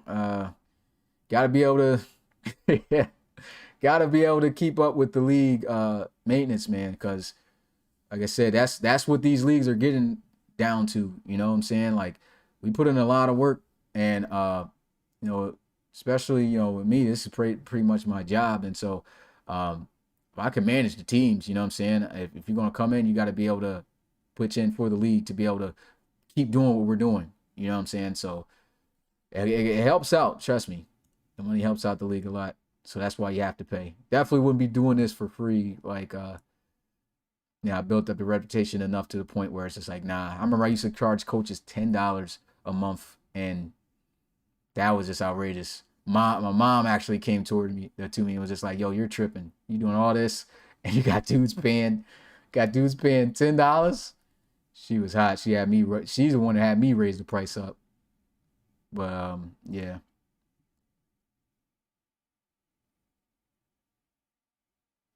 Let me see. That's one of the many reasons why I can't be a coach. Yeah. Like I said, I understand it, but like, business is business, and we gotta do it, because ever since that's happened, it's so much more that I've been able to do with the league, and of course it helps me just keep in tune with doing what I'm doing, and not feeling like I'm doing all this for nothing. So we need rings, dog tags, trophies, yeah, all that stuff. Yeah, that and we haven't even gotten to the point. We haven't gotten enough money yet to even get that going. But like I said, I'm also working on other businesses too, that I'm trying to generate money from to be able to put more into the league, but the league has to generate money as well so that we can have those things in the future. So it will be fire, but I want a chain. Be cool. This one I'm about to catch up, man. We got more questions, so it's cool. I'm gonna keep answering. This is what open questions is for. Keep asking, answering questions. No dog tags, lol. Yeah, I don't know about the dog tags, man. Yeah, cute Granger this year. You get the best players. Call it what it is.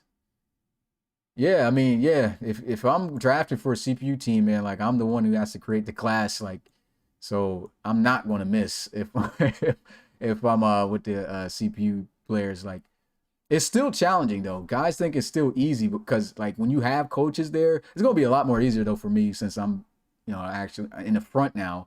But before then, coaches was still taking players. I'm like, oh my goodness, he took this guy. Thought he would be there.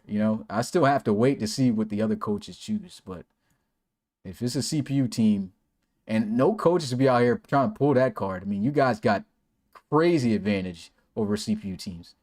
Crazy advantage. So let these guys get their players, man. Let these CPU teams build up. First year where the CPU teams is actually in the front, man. I'm excited. Get these lower end teams right. Let's get the Pioneers to a playoff appearance, man. How about that? Look at hashtag Pioneers in the chat. These guys literally returned back in Madden. I thought they was going to for sure take that logo out the game, but they didn't. Smitty drafted me some cornerstone players for sure. Yeah, I got Q right with his draft. Bo, Hale, yep. Mac is actually fire. Rolling Woods, Hale is really good. Who the other guy?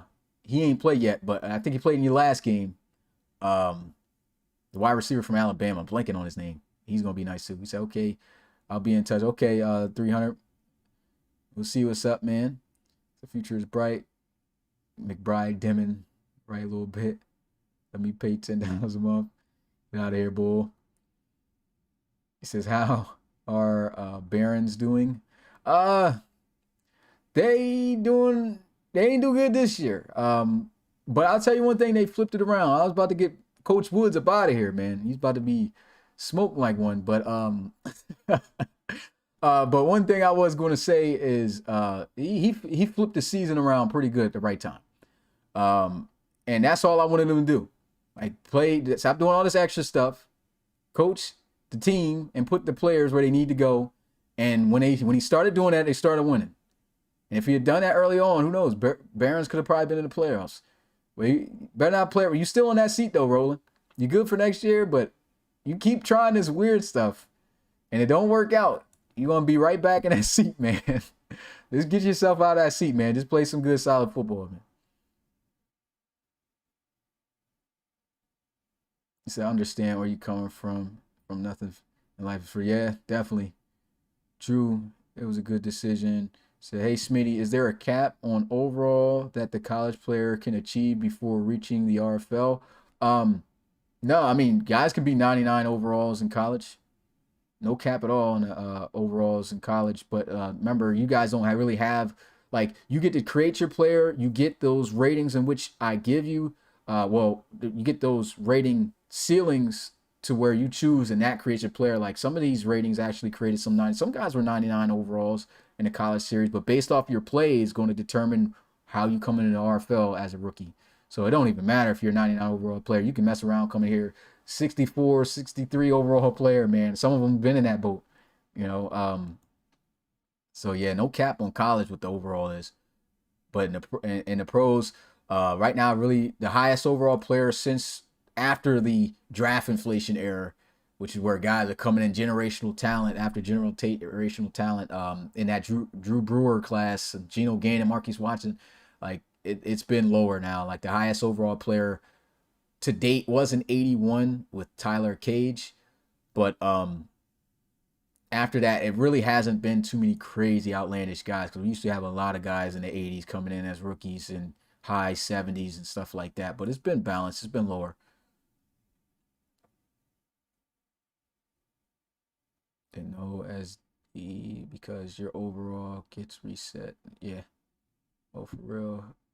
I was unaware of.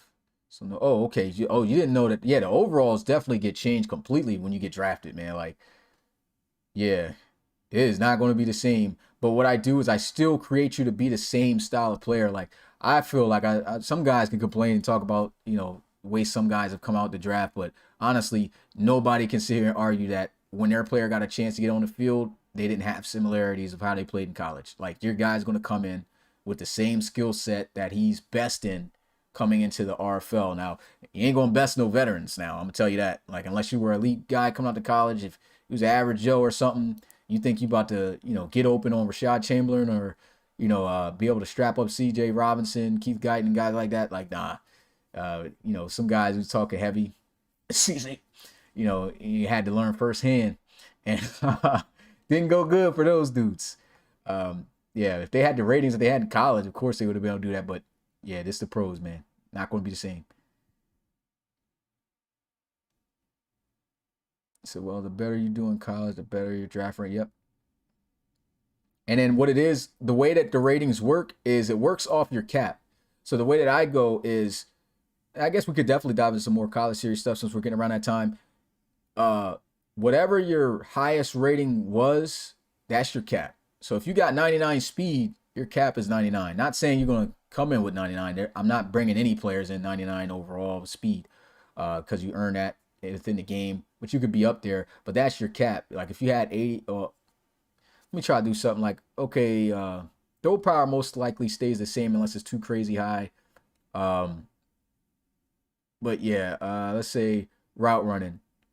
You got like a 90 route running. Of course, it ain't going to be that high coming in as a rookie, but it will be skewed to be a high amount depending on how you played. It's a lot that goes into it, man. Like, I really got a whole formula with this stuff that I've been doing since, the college series has started, after the inflation era, I'd say. And it's been pretty good to me. Like, everything makes sense when you look at every other player in comparison to each other based off how they played. Here's what's more important. I got some Pioneers in the chat. Some guys are shouting out Pioneers. Monarchs playoffs. Do you think the Pioneers will get over the Chapman curse and make the playoffs soon? I'll be real. No, we just got too many good teams in the league, and then even the conference they're in, the division they're in, which I know is going to be changed up a little bit, but not really. Nah, they got to play Baker and the Voyagers. They still got some work to do. Red Dragons. I think the Red Dragons are moving, if I'm not mistaken, but I think they're still there. Yeah, so the division alone is too hard to see them doing that soon. But I'm not saying they can't. You never know. Anything can happen in the RFL, really. Pioneers, the first team to have a 0-win season. No, the first team to never win a game in RFL history was the Memphis Steamers, which is crazy because they're the #1 seed now. And Justin Jones can fill you guys all in on that one.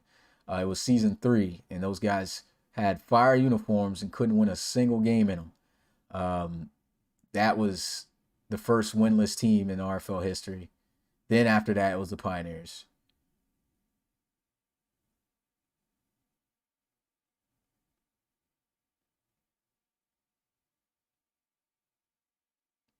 He said Tyon 75 star. We'll see. Hopefully, he don't come out looking like old boy from Oklahoma. That guy was amazing his first year. Then I don't know what happened to CS4, but that guy fell off a cliff. Alan Morning, yeah, Alan Morning.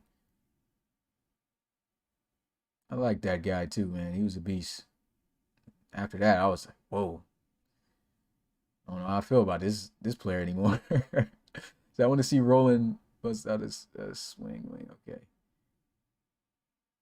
Fontanasty. Fontanasty the Lancers is on the Lancers, bro. Yeah. So unless you win 4 natties in a row, no rookie should be over 75.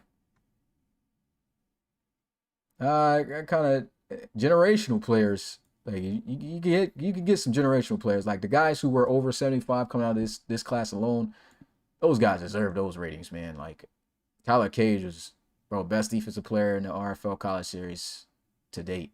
Like, gotta say it. That dude was winning games by himself. Like, I know Bama was a good team, but like he made Bama that much better getting picks, and he did everything. Yeah.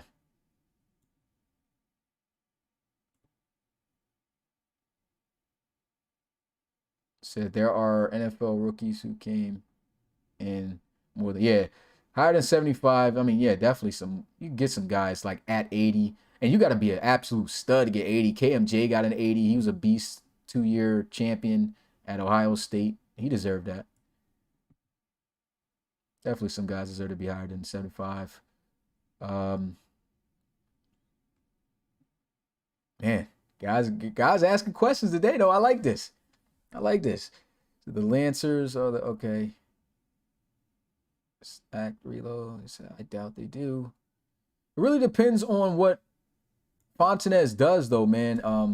Like I said, I like the way he looked this year, but you know his activity is going to be the determining factor if we stay with him, because we could very well draft the top quarterback coming out this draft if he's not stacking up reloads and ready to go for season 9. And this is why user players, it's important to get your activity up, because you know you dictate your playing time for real. The time you put in is what you're going to get out of it. And so Fontanez, he was definitely a very active member for a while, but as of lately kind of waned a little bit. I just want to see what he does in the college, like during the college series and the off season and stuff like that. If he's active, then we don't got to worry about that. I'm fine with sticking with him. I want to see, I'm checking his reload bank. Just be like, hey, I already told him. I'm like, yo, you want to be the quarterback of the future of this franchise, you got to be on your game. You got to put in the work and show the games and stuff like that and get those reloads. So we'll see. But yeah, there is a chance the Lancers could still draft a quarterback. But they also do need a lot of other pressing areas to be filled. So likelihood of them doing it, no. but it can happen. Devin Diggs, Cinco Cardenas, and Logan Goldsberry. Okay, he's just talking about I guess they're rolling. No telling what coach. Yeah, Devin Diggs was nice at UCLA though. I ain't gonna cap. I liked how he played. So like I got a 99 overall ball carrier vision. That will obviously get reset, but my overall can still be a 99 in the RFL. I think I'm no. So when you there's no caps in the RFL overall, but you have to earn those. So like you could have the 99 ball carrier vision and all that in college. When you get drafted, your ball carrier vision is gonna go down to like I don't know, somewhere it could be an A, depending on how good you are in the classes, it fluctuates. Whoever the best player is in the position, it fluctuates off that player and based off of how good he is.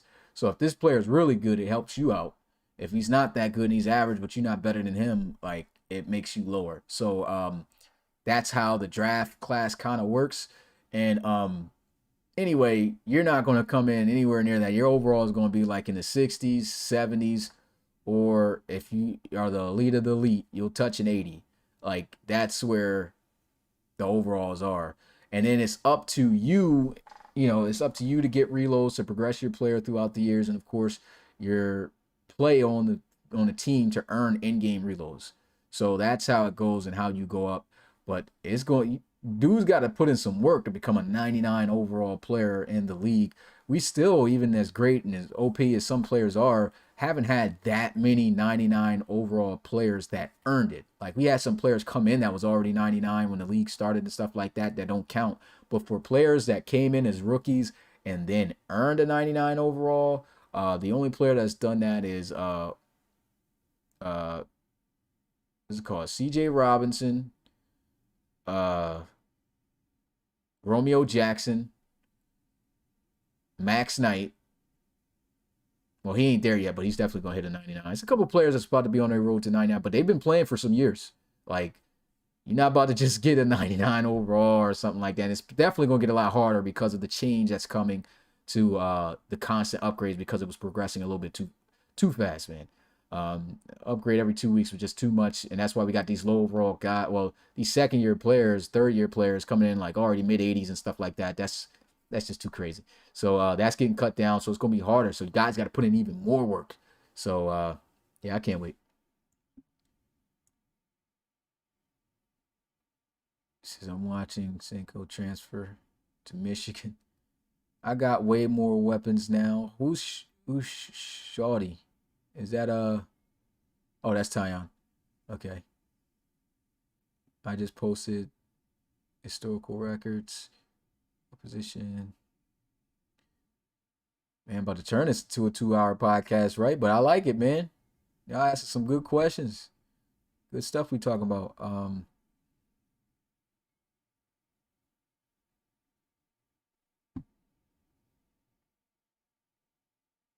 man, this thing done moved on me. I hate when I'm trying to catch up or I'm scrolling and then it just resets it and I miss where I was at. So that's where I'm at right now. I'm trying to read. It said Bird seems to have made Morning look good. Enrique Burr was a dog, man. He had a good year or two with the Condors. Of course, as a rookie, he didn't touch the field too much, but when he made some plays, got in the end zone, he scored. Got your coach. Thank you. No question. You're good, my guy. Better to ask. Okay. What's up? If you win 4 natties in a row, that dude is a 24-year-old rookie. Yeah, that's another thing, too, is that your age stays constant. So anybody who stayed in the college series, you're going to be 1 year older than the class that you were a part of. All right, so anybody who stayed that was a part of College Series 4, you will be 22. You stay another year, going to be 23. Another year, 24. So that's how it works. And that's coming out the draft. So kind of gets a little bit of extra thinking going on. Like, hey, man, when you coming out, Calvin, hate to say it, deserved that 78. Honestly, that if there's one player I did not give a rating that I should have, Calvin Poole should have came in a 78. He was a 77 when I gave him in, and yeah, That's one guy I think I should have put on the level of Daryl Johnson when he came out because their styles of play were so different. But I was just judging off of like, I don't know. Um, I think as a quarterback, by far, Calvin Poole is the best straight up quarterback we've seen in the college series. And then as a dual threat, of course, Daryl Johnson was a monster. And he was solid as a quarterback too. Like he did his thing passing the football, but he wasn't on the level of Calvin Poole. And I think that evens him out. Should have been a 78 like he was. But it's all good. Homeboy at 81, I think now. 81, second year. Got some playing time. So, and he got a dub in his first game. I think it went well with that guy. He said, I want to keep some. Sure. See you, Smitty. Are we going to have a full preseason next year? Yep, we're definitely going to finally going to have a preseason next year. So, rookies, you're going to be able to see yourself, at least for the first 3 weeks. That's awesome. I'm glad that's back. Because, man, we had to go 2-3 years with no preseason. And we couldn't see any of our rookies unless they actually beat out veterans for their position. So, now we get to see everybody at least once.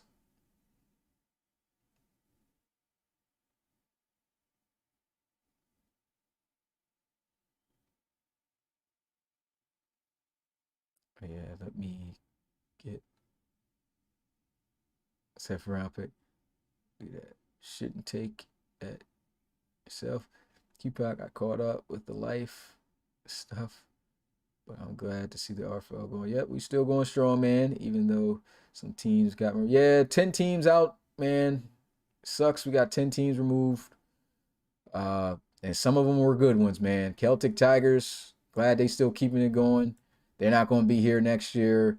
Bulldogs not going to be here next year. Steamers and Thunderbirds are going to be here, but yeah, yo, the CT having to be the Antlers though. Oh man, that had me hot.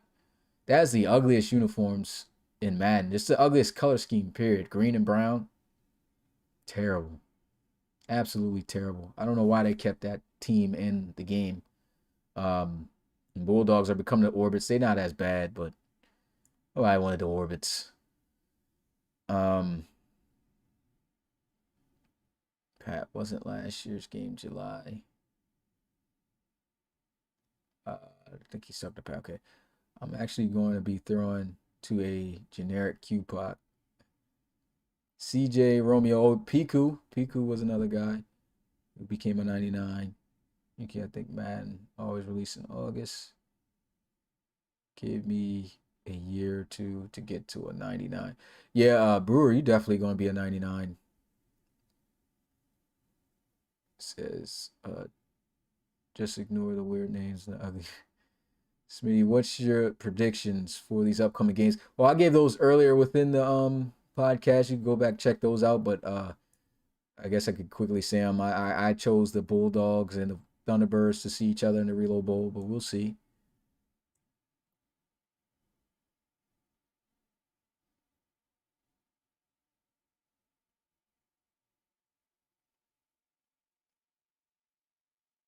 It says I'm trying to be in the 90s by next season.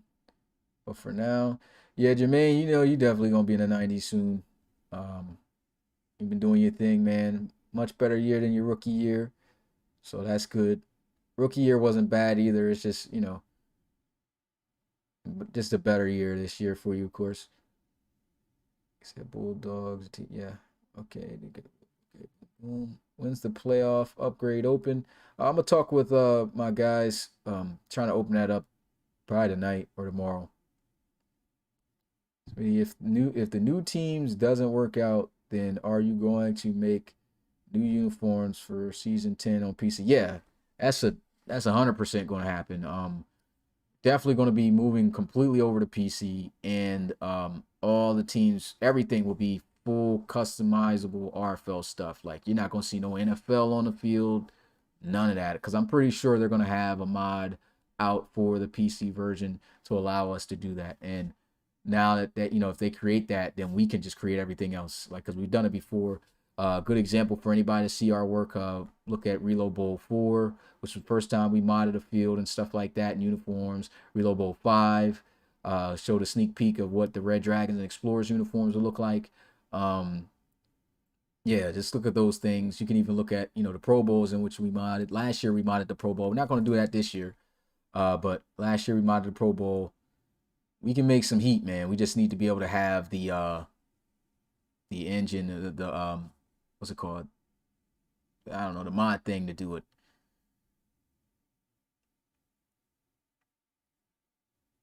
The name is hot garbage as well. Star Spangled Banner. So yeah, Smitty Green and Brown. Yeah, imagine that happening. Yeah, it looks terrible. Wait till you see it on the field. I'm mad Justin Jones, Trey Worsley, the GOATs got to be wearing that. Like, it's terrible. What about putting guys in at 20 instead of 22 first year college? No, we're not doing that.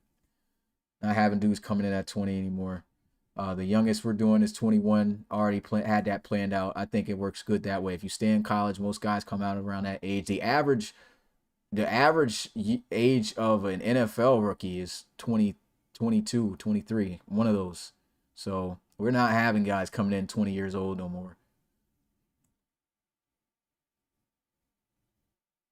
The only way you could get a guy coming in 20 years old is if it's a generic and he was just in that year and that's what the game took him in as.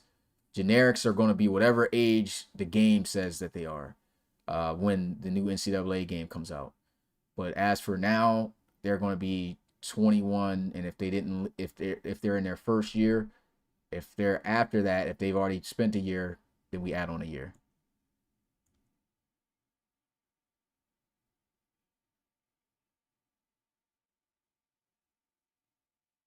It says, what will Madden 25 be called?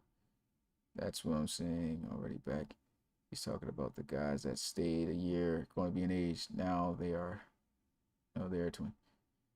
Yeah, the players. So if you signed up to be a player in the college series and you come out that year, you're 21.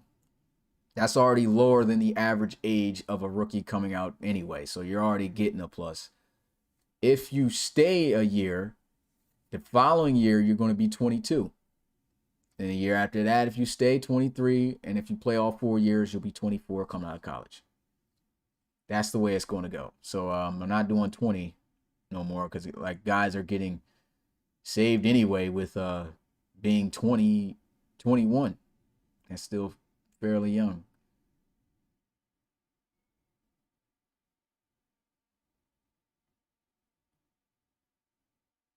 It says, who would be making custom uniforms? Bees, if he's got time. I'll definitely take a stab at it as well. We got some guys who can design some stuff.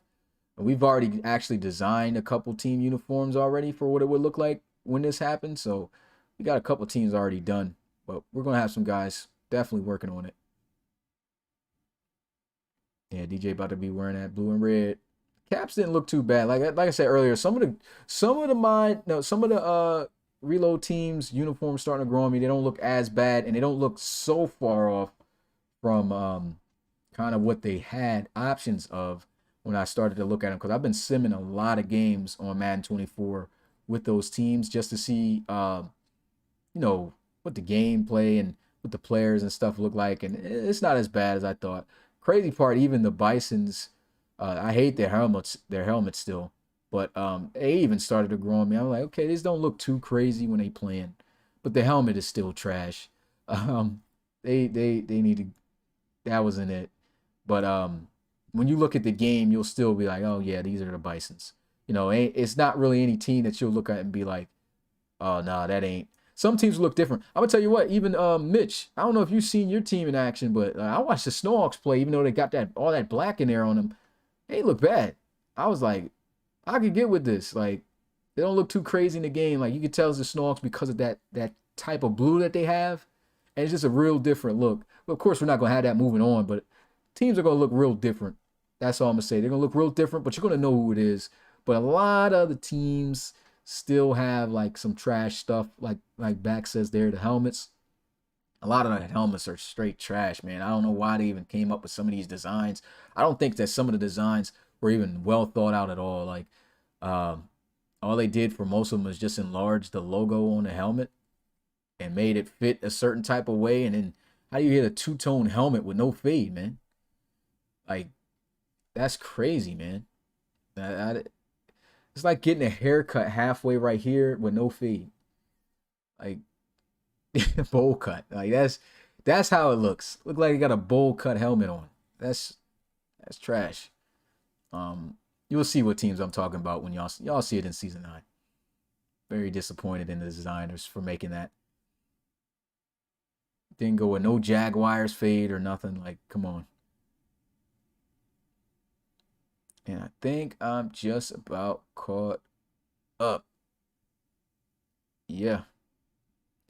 So I'm going to go ahead and answer one more question if anybody's got anything. Make it a good one. Whichever the best question is that I see, I'll answer that. I'll give you about a minute for that.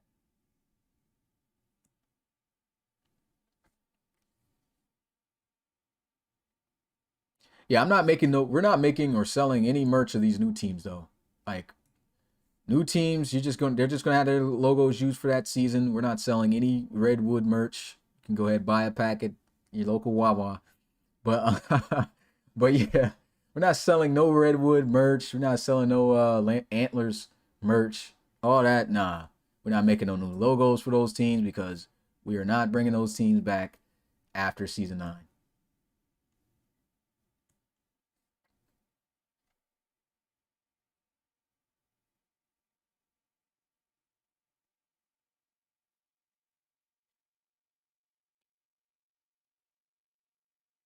Okay, what I'll do is I'll answer the last 3 questions since these are pretty fast. If I get one more, I'll do that. It says, who the impact players to watch this weekend? Definitely got to watch out for Deshaun Richardson, Isaiah Ingram and Max Knight, Eric Strouder, all the star players you would think of really. The corners, defense, it's hard to really pinpoint exactly who. Michael Afriyie, I have to say, is a key guy that the Bulldogs need to watch out for. For the Bulldogs and the Celtic Tigers need to watch out for Drew Brewer, if they can generate good enough pressure on Justin Jones, so that's key for them. Can they constantly get pressure on Jones? As for the Steamers, like I said, Deshaun Richardson, if he can cause some havoc there on LC3, force him to throw some bad passes, then that's key. That's definitely their key player of the game. And as for the Thunderbirds, for the Steamers, honestly, I know this is different, even though I know he's thrown some interceptions, but they need to look out for LC3 because if he has a good game, in my opinion, it's a wrap. LC3 snaps, T-Birds winning. So he better find a way to make LC3 uneasy and throwing interceptions. The other thing is, no, I would not consider designating a person to draft for CPU teams because they just don't have the insight of the teams the way I do. And I definitely don't want a person just making foolish decisions. And so I'd rather do that. And then, like I said, coaches got such an advantage already with what they're able to do in Devin, and just people even wanting to be on your team because you're a coach, that, I don't see a problem with, CPU teams being able to pick great, solid players to boost their teams, because if you look at it, coaches, they have most of the good teams. They've taken most of the good teams. The weaker end teams, they should be able to have good draft picks. They should be able to have good players on their team. So that's what I set those teams up for. So I wouldn't put anybody else in charge of that. And then my last one is, okay, after that. Okay, speaking of merch, yeah, season 10 will be the merch for sure. Caps use Learn to Fly or Foo Fighters as their goal horn. I don't think we'll be going with any of those, Pat. I don't think we'll be going with any of those. It's a good try. But I guess this is a good slogan, like my man's Yuki said, no cap. We're not going with those. But yeah, appreciate you guys, man, tuning into the RFL podcast. Definitely appreciate the questions, man. This is very lively and active questions asked in the open questions section. We usually don't get that many good ones asked. But I'll see you guys for the conference championship games. I'm about to see a couple guys in the Discord to hand out some butt whoopings on the Madden 24 beta. And until the games, peace.